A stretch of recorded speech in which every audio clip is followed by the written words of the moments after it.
ലാവയുടെ വീട്ടിലെ കല്ല് അറിയില്ല. ആണോ? ആ ഇത്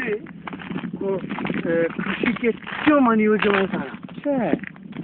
ഇതിന്റെ സമതലങ്ങളിൽ പലപ്പോഴും ഇഷ്ടമായിട്ട് വളരും കൃഷി. എന്ത് കൃഷി അത് ശരി. അപ്പൊ ഈ അഗ്നിപർവ്വതം പൊട്ടിയതിനു ശേഷം അവിടെ താമസിക്കാൻ സുഖമാണ് ഈ കൃഷി ചെയ്യാൻ.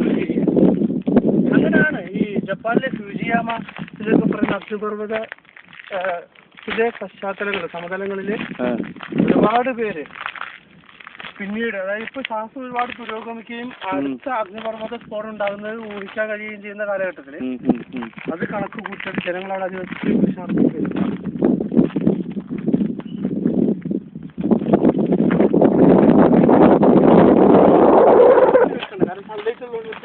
അല്ല അത് കുഴപ്പം എല്ലായിടം കിട്ടുന്നത്.